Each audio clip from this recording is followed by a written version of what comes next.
देखो चलो थोड़ा वहीं पे आराम कर लो।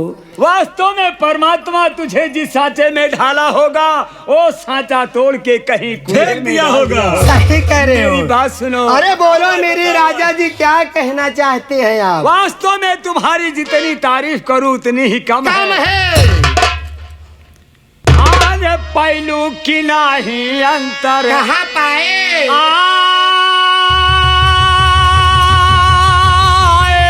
कैसे हमने कैसे कहा दिल हो? अरे पहलू की नहीं अंतर कहाँ पाए बाटे? दिल फाफा धनो यही किला। आऊंगी आऊंगी। पहलू की नहीं अंतर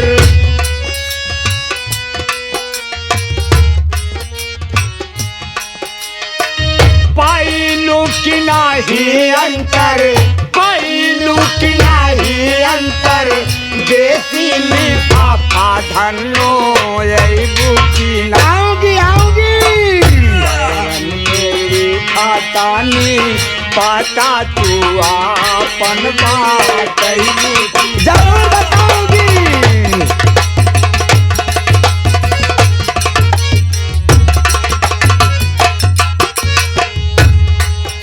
आ रही हूँ। सोलह सिंगार कैलू या लीलार दैलू यही बुकिला। आऊंगी राजा जी, आऊंगी आऊंगी आऊंगी।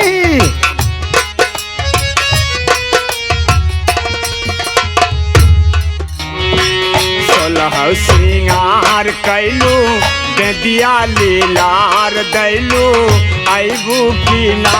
आऊंगी। गोरी मोरी छैल छबीली राजा मेरा छैल छबीली। रानी मोरी छैल छबीली भैलू बेदर्दी रनिया आईबू किला। पैरन में लिखा तानी पाता तो आपन बात आईबू। जरूर जरूर बताऊंगी मेरे राजा जी, जरूर मैं बताऊंगी।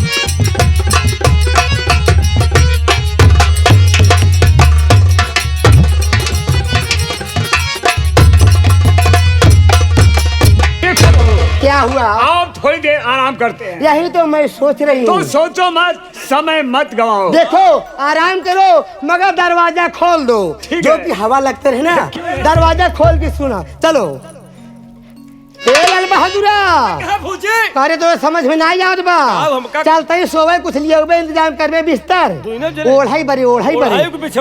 हाँ हाँ ओढ़ाई में लेता बस।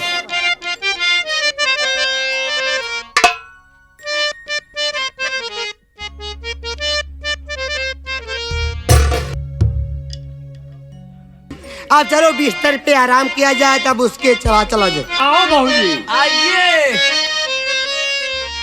हो मेरी चढ़ती जवानी तड़पे वादा न तो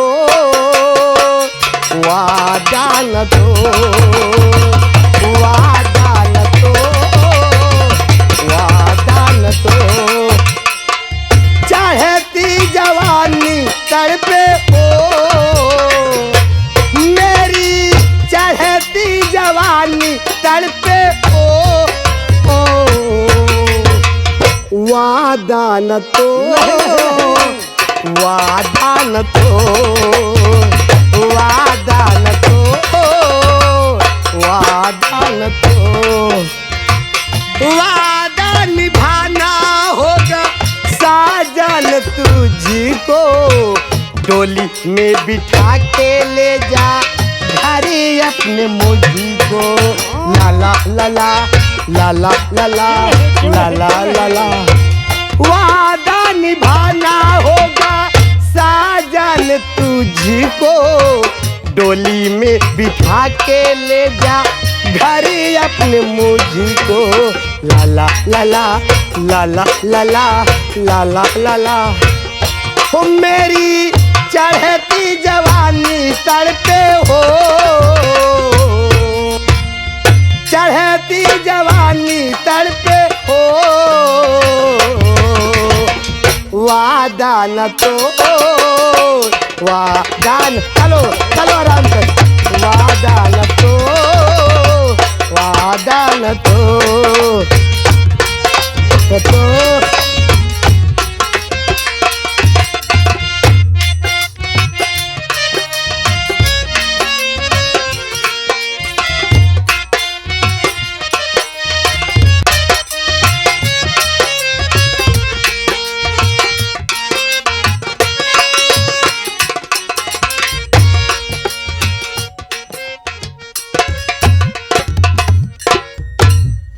माँ सो रही है, आवाज लगाता हूँ, माँ उठ जाएगी तो खाना मांगू, खाना खा के मुझे कॉलेज भी जाना है। माँ, अरे वो माँ, अरे ये कौन? माँ, माँ, बेटा बेटा बेटा बेटा, तो पास में कौन था माँ, बताओ मुझे, देख कर भाग क्यों है यहाँ से गया, सच बताओ मुझे माँ, छिपाओ नहीं, अपने बेटे से कुछ भी छिपाओ नहीं।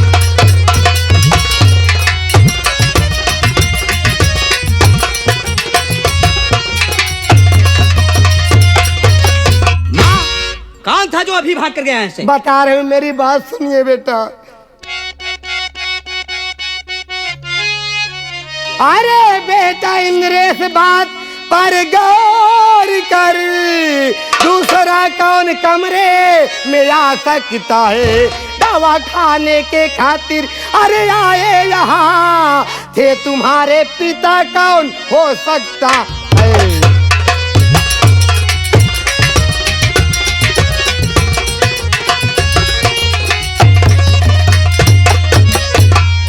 तो घर से मेरे पिता भाग कर क्यों गए, घर से मेरे पिता भाग कर क्यों गए, मैं हूँ बेटा उनका, बताओ सही, कौन था माँ मुझसे छिपाओ नहीं, खा कसम मैया मुझको बताओ सही।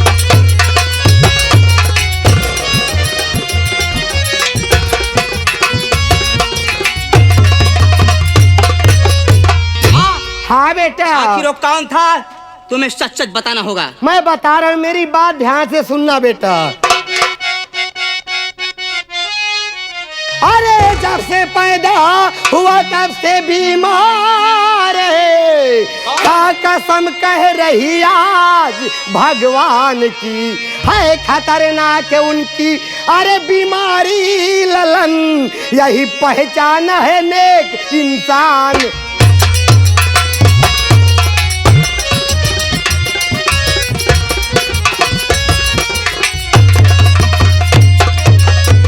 मेरे बेटे, मेरे पुत्र, वो तुम्हारे पिताजी आए थे कमरे में दवा खाने के लिए, और तुम्हें देखे वो शर्मा करके चले गए। उनके पास ऐसी खतरनाक बीमारी है जो उनके पास सामने आ जाता है, मेरे लाल वो भी बीमार पड़ जाता है।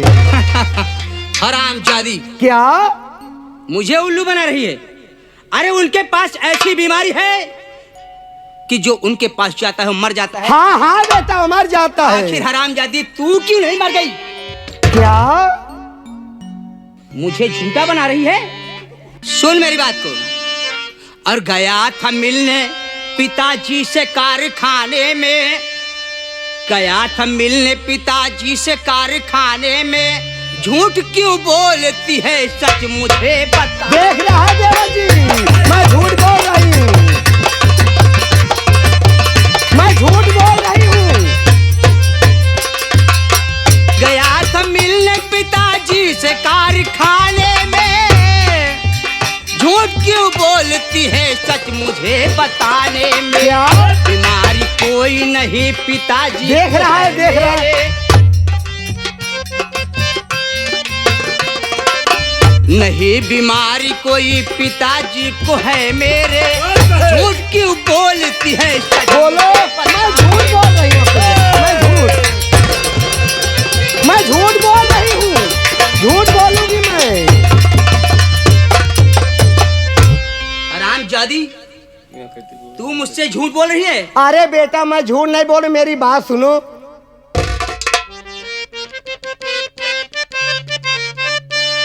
अरे करूंगी वही जो मुझे आज करना है।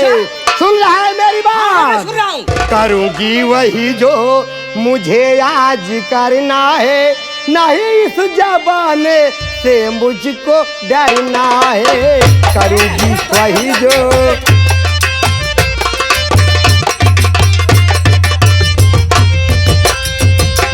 करूं वही जो मुझे आज करना है, नहीं जमाने से मुझको डरना है।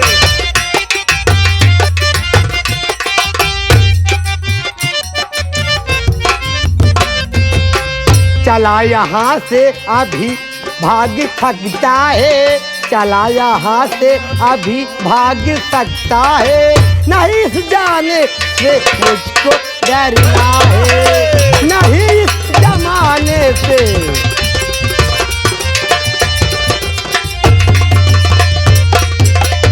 अच्छा, उल्टा चोर कोतवाल को डांटे। हरामजादी, क्या? सीधे से बता दे कौन था?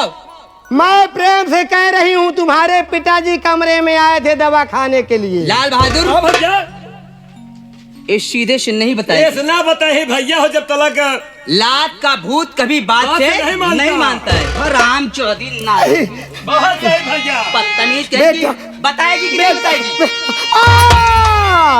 बचाओ बचाओ बचाओ।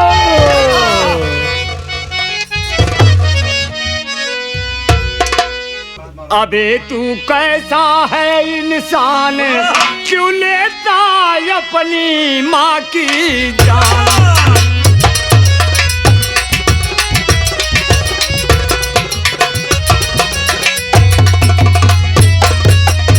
फूकेगी दुनिया तुझे, माँ की आंचल में पला, खून के रिश्ते को बेटा आज देता क्यों जला? मिले ना तुझे कहीं सम्मान, क्यों लेता अपनी माँ की जान?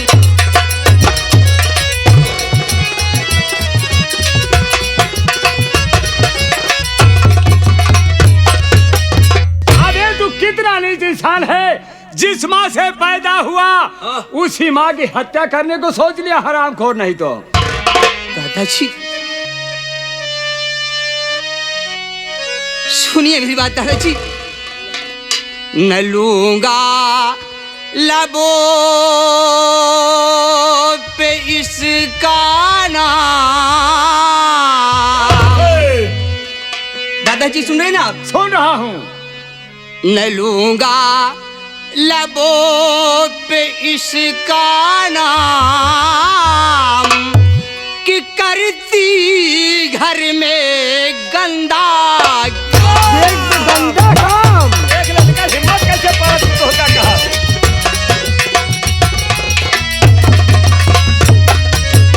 तो शर्म आती है ये मुझको माँ कहते हुए। देख रहे हो?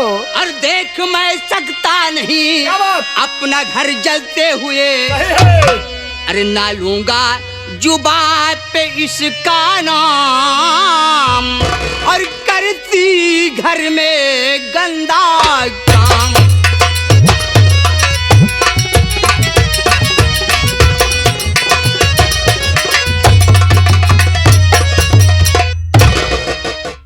दादाजी ये घर में इतना गंदा काम कर रही है कि आज ये बात घर में है, कल समाज में, कहीं समाज में जाएगी तो हम लोग कहाँ मुंह दिखाएंगे? दादाजी कहाँ मुंह दिखाएंगे?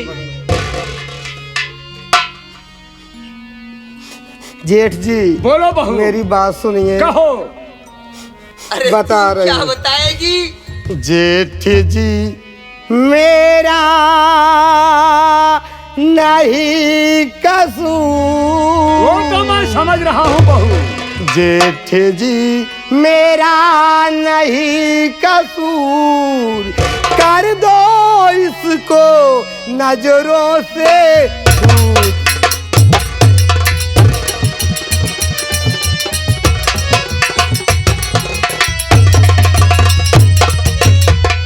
माँ बेटे का रिश्ता कर दिया इसने खत्म, है नहीं बेटा हमारा ना करिए इस पे रहम। ऐसा ही होगा। चढ़ा पिता का है गरूर, चढ़ा है पिता का इस पे गरूर, कर दो नजरों से इसको दूर।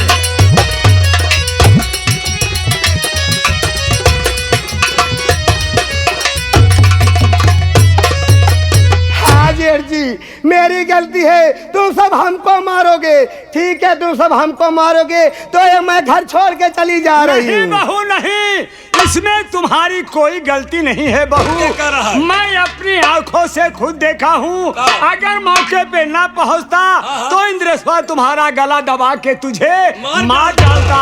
इसलिए मैं तेरी बात पे सहमत हूँ, जो सजा देना चाहती है दे सकती है। बस बस ये कहानी मैं बहुत सुन चुकी हूँ। जेठ जी आप डॉक्टर हैं, आप डॉक्टर हैं, इस हरामखोर के आंखों में ऐसी दवा डाल दो नदी या तालाब में डूब करके मर जाए।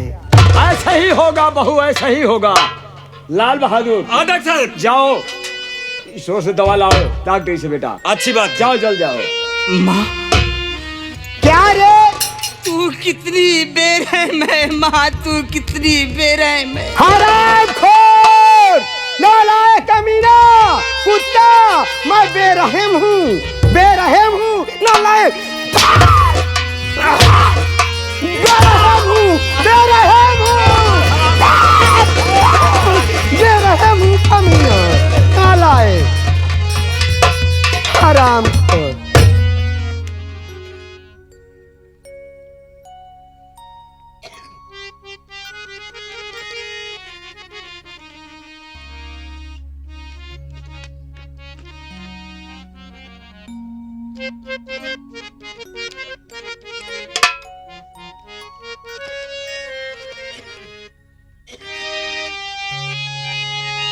माँ मुझे मत मार, माँ मुझे मत मार। चुप हरामखोर, तू मेरे सामने जितनी आंसू बहाएगा मैं उतनी ही उबाल मारूंगी रे कमीना हरामखोर नालायक। ऐसी गंदी घिनौनी हरकत करते तुझे शर्म नहीं आई रे, नहीं आई रे, नहीं आई रे। हरामखोर कमीना हरामखोर। माँ क्या रे कैसी अरे तेरी माँ? हमें जीनी मारा अम्मा। नहीं मैं तेरी पूजा करूंगी। नहीं मैं तेरी पूजा करूंगी, मारूंगी नहीं। अरे हमें जीनी मारा अम्मा, दो मत लगाई के। अरे पैबू कयम्मा हमारी। क्या क्या क्या पाऊंगी? क्या रे? ए हमें जीनी मारा अम्मा, दो मत लगाई के। अरे अपना ललन के पैबू, जरूरत नहीं है ऐसे लड़ने। अरे अपना ललन के पैबू, अखिया फोड़ाई के।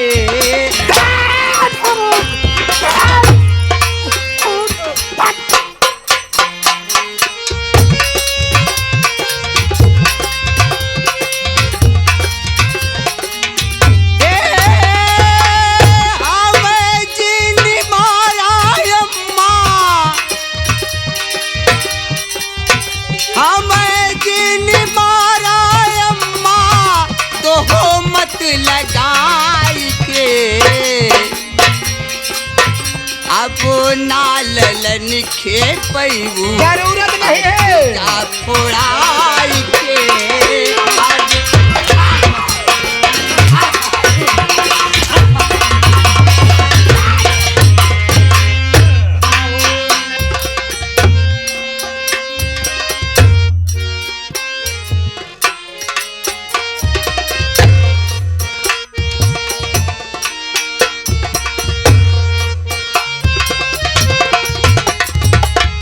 कौने करनवा अम्मा भैलू निर्मोही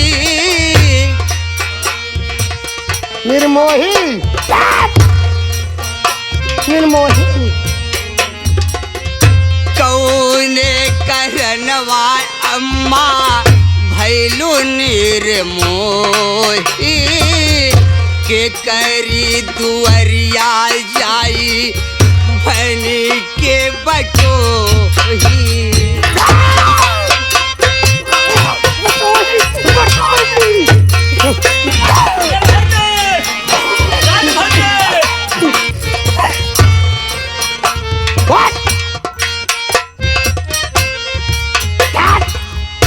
कौने करनवा अम्मा भैलू निर्मोही के करी दुअरिया जाई बनी के बटोही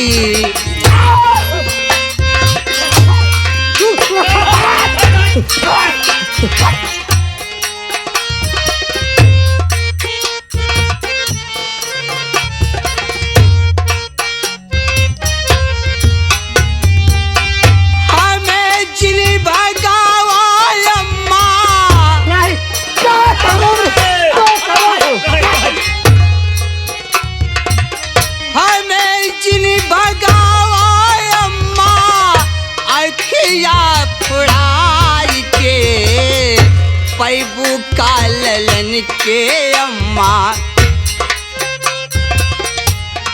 क्या पैबू का ललन के अम्मा अखिया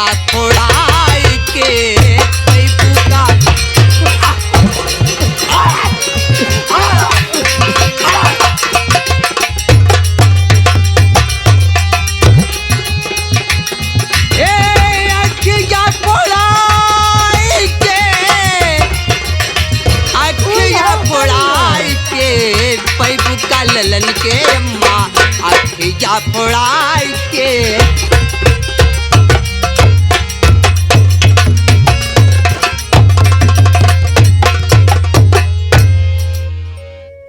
ऐसा मत करो माँ, ऐसा मत करो माँ। देख रे हराम खो नालायक, मेरे सामने गीता रामायण भागवत मत सुना। हराम खोर, मेरे घर में तेरा गुजारा नहीं होगा। जेठ जी, बहू जी, क्या मेरा मुख देख रहे हो? बोलो क्या चाहती हो? इस हराम खोर में ऐसे जहरीली दवा डाल दो, ये हराम खोर अंधा हो जाए।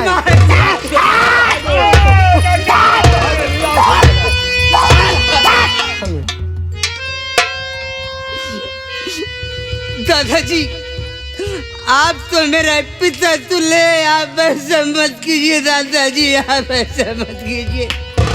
बहू चांदनी, चिंता मत करो, आज हम इसकी आंख में ऐसी दवा डाल देंगे बहू कि हरामखोर कहीं नदी नाले में जाके अपनी जिंदगी खत्म कर देगा।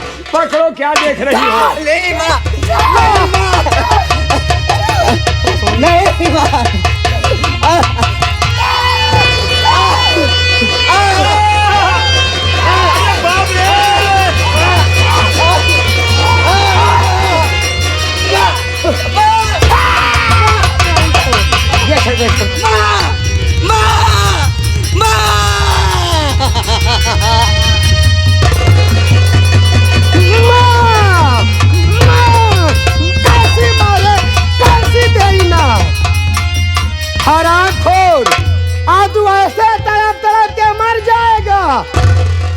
मेरे साथ में ऐसे गंदी घिनौनी हरकत, निकल जाए। या परमात्मा, या मेरे मालिक, मैं कहाँ जाऊंगा परमात्मा का। बहू चलो हम लोग चलते हैं। ठीक है चलो यहाँ से। हरामजादा कहीं जाएगा। ए लाल बहादुर, आबे इधर आ। आबे इसे ले जा कहीं हरामजादे को जंगल में छोड़ दे ताकि इसे जानवर खा के खत्म कर दें। अच्छी बात। ले जाओ बेटा। चलो जेठ जी। या मालिक,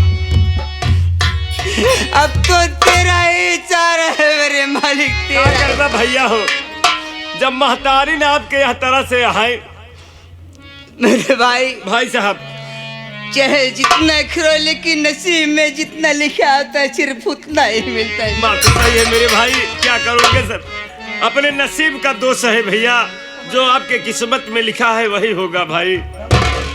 चाहे लाख करो चतुराई,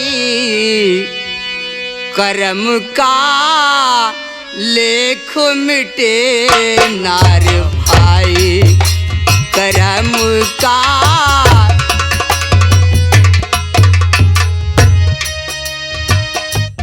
चाहे लाख करो चतुराई, चाहे लाख करो चतुराई, कर्म का लेख मिटे ना